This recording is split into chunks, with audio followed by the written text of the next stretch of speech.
Well, good afternoon, everybody. It's August 19th, 2009, and this is your report on what happened today at the Board of Supervisors meeting in downtown Phoenix regarding the special use permit issue. I am. My name is Ed O'Brien. Excuse me. I am Vice President of the Arizona State Horsemen's Association, and I'm also owner-publisher of a horse website called AllAboutHorsescom. This is the first video report I've ever done, and so therefore I'm going to be kind of looking at my notes to make sure I give you the salient points from today's meeting. And I'd also like to make you aware that effective September 1st of this year, AllAboutHorses.com will be including videos, all kinds of different videos, equestrian videos, of course, everything every subject that could be useful to a horse person. So at the end of this particular video, I'd appreciate it if you would take a couple of seconds to make some comments. Love it. Forth. I'm going to try to make this as brief as possible. It will run probably a few minutes though, hopefully not too long, but I want to make sure that I give you all of the pertinent information that you need to know about regarding today's meeting. First of which, I'd like to tell you that there were 140 equestrians there. While the turnout was somewhat light, I understand that, of course, after the last two meetings and huge turnouts, that some of us got a little discouraged, a little disappointed, not being familiar with the system and knowing that it takes sometimes many meetings before you can get something accomplished. No one was turned away today, and everyone that wanted to speak was allowed to speak before the Board of Supervisors, of course, which was great. We had 22 speakers. One was, his name is Hugh Keeler, that some of you are familiar with. He focused on the lack of notice again, as he had in past meetings, and he was one of the opposers.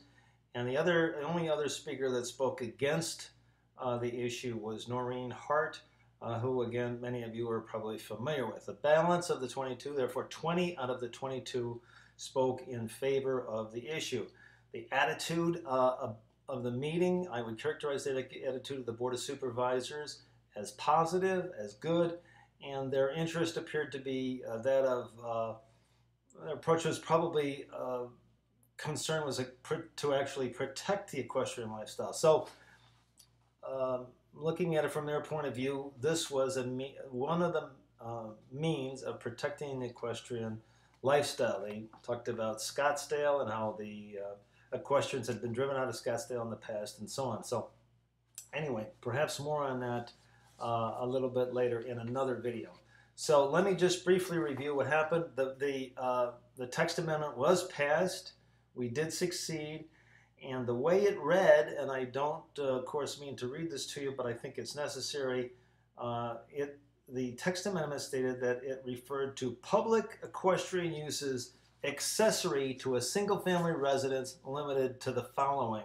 So that means this affects all properties in rural zones in Maricopa County.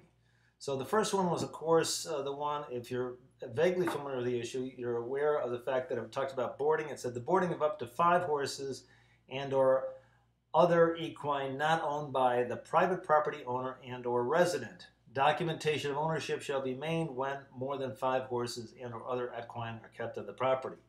So therefore, you are allowed heretofore to board up to 5 horses without a problem. Number 2, that refers to non-commercial public activities. No admission fee shall be charged involving up to a maximum of 24. The number that passed today was 24 persons, including staff, participants, and spectators. So let me go back to that one and a couple of other clarifications here in a minute. Number 3, all structures shall meet minimum setback requirements and the maximum lot coverage requirement. All parcels must meet minimum lot area and width requirements. This particular item, number 3, is nothing new. Current zoning requires you to have specific setbacks and so on. Number 4 is just a consequence of the whole thing of the previous 3. It's stipulated that any public equestrian use that cannot meet these conditions will require a special use permit in accordance with Article 1301.1.20 of this ordinance, or a temporary use permit for temporary events in accordance with Article 1302.2.2 of this ordinance. Really what this is talking about here is the fact that before this amendment was passed, which really, again, effective today, you were not allowed to board any horses on your property, regardless of the size of your property. and you are not allowed to have public equestrian activity or uses of your property without having a special use permit. And if we're looking at a special use permit, you may or may not be aware of the fact that special use permits, the starting cost for special use permits are $3,000 per, plus add-on costs depending on what they can drum up that you need to have accomplished. So very expensive process. So we certainly saved a lot of money today, and we certainly set a precedent here that could be used by other municipalities, including counties, cities, towns, and so on throughout the state to further our cause and further protect the equestrian lifestyle in those particular areas. Now, the boarding of 5 horses under item 1, again, couldn't do that as of yesterday, can as of today. The boarding of 5 horses is a big issue and is important, and please be aware that you're going to need to have some sort of documentation. If you have, let's say, 10 horses on your property, 5 of yours, 5 are boarded, you're going to need to be able to substantiate that you own 5 horses. You're not boarding, in fact, 10 instead of 5. Under item number 2, was a big concern amongst us equestrians, as to the fact that they would limit the number of people on our property, because we said, hey, if we have friends or relatives over for a swimming party or for any other activity, you could have 50 people on your property just for a normal party, barbecue, holiday party, whatever. So what they clarified today, and what the attorney that brought up that was there, the gentleman's name is Wayne Peck, he said that private events, private parties, there is no limitation on the number of people you can have. So therefore, you may have 50 people over, 75 people over for an equestrian event, as long as those people are there for a private event. It can't be a public event, and it can't be any kind of commercial activity whatsoever. So that's still doable. If it's a public, considered to be a quote, a public event, then you have a limitation of 24 people on your property. So we'll see how that develops. 2 issues remain in planning and zoning, and that is that you may not be aware of this, but and I know I never was until I got involved in this stuff through the Arizona State Horsemen's Association. I was never aware of planning and zoning ordinances, and I don't think most of us are. It's boring reading, of course, and they go on forever, but you would not believe, if you have never read the planning and zoning ordinances for Maricopa County or any county or city in this state, how many things and how many freedoms that you have lost over the years, how many things you can't do. It's not really, in my opinion, personal opinion, a good situation at all. And these freedoms, once they're lost, are very difficult, if not impossible, to get back.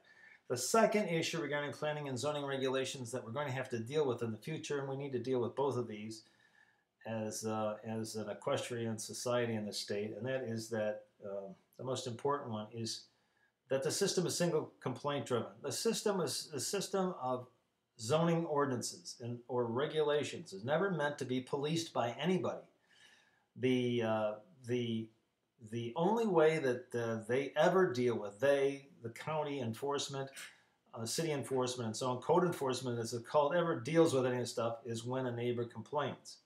So it behooves us to be good neighbors, respect our neighbors, to do the best we can to be good horse neighbors, of course, in any given situation, but also to be aware of if you have a neighbor that is giving you a problem, it would be advisable that you try to work with that neighbor to work around it, because if that neighbor complains on you, whether it's justified or not, I'll tell you, you do not want to go through the anguish of having to deal with it. So these 2 issues related to planning and zoning, and other issues that relate to the equestrian style way of life and the attitude in the state about horses and equestrians. And that attitude, incidentally, I characterize as we tolerate horses, but we don't really like them.